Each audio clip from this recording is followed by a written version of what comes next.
Today we'll be making a sculpture. A sculpture is different from what we've done before because it is not flat. It is something that you can view and enjoy by even walking around it.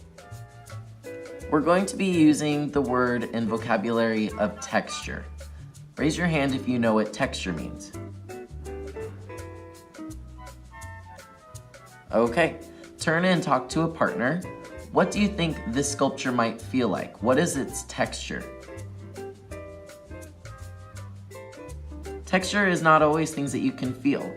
For instance, this image is very flat because it's just a digital image and someone drew it.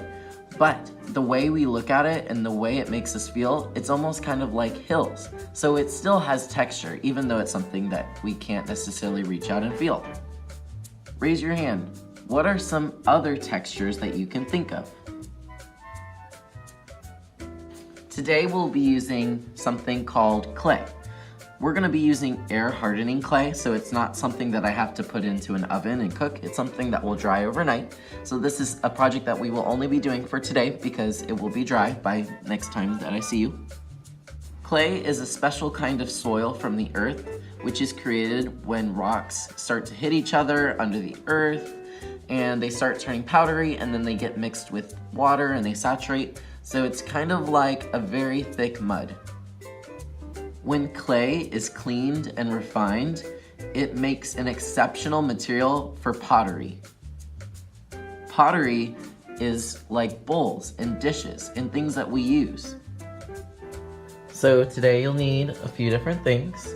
You're going to need a newspaper, you're going to need a white tray, just like the ones we use in the cafeteria, and a popsicle stick. Now, we won't be making pottery today, but we're still gonna be doing a very super special clay project. This is air dry clay, which means I don't need to put this in the oven. We can let it dry overnight and it will come out dry the next time I see you. What I want you to do is I want you to first just go ahead and flatten out your piece of clay. I'm gonna give everyone the same amount of clay. I just usually reach into my bag, grab a piece, and that's what you get. You get what you get, and you don't throw a fit. So go ahead and flatten out your piece once you get it. Make sure that you are on top of the newspaper. Now it's time to add something that we can feel. Could someone please raise their hand and tell me what word we're gonna use to describe things that we can feel with our fingers? Okay. I hope that someone said texture. So to create texture, we have texture plates. These are called texture plates because they help make things either look or feel a little bit different. So what you're gonna do is once you have it all flattened out here with the clay, you're gonna stick this on top, and then you may have to stand up for this part. You're gonna take the one that you chose and gently but firmly press on the plate. What this is gonna do is make the texture that you see on one side of the plate appear on the clay. When you turn it over, your clay may be stuck to the rubbing plate. Just gently take your fingers and try to scoop it off, and you should see the texture of what you created on the other side. So go ahead, take the texture plate out, and you should have something that looks like this. You may decide that you did not like the texture. You can always crumple it back up and then try again with a different texture plate.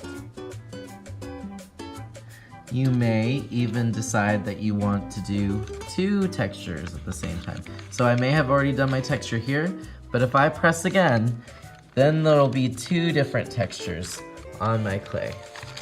So when I take off the rubbing plate, now I have a texture here, and then also a texture here. You can do two. Once you have the shape and the texture you want, consider using the popsicle stick as kind of like a knife, which can cut through the clay and make it the shape you want. So for instance, with this one, I want it to be more of a perfect rectangle rather than this kind of crazy shape that it is.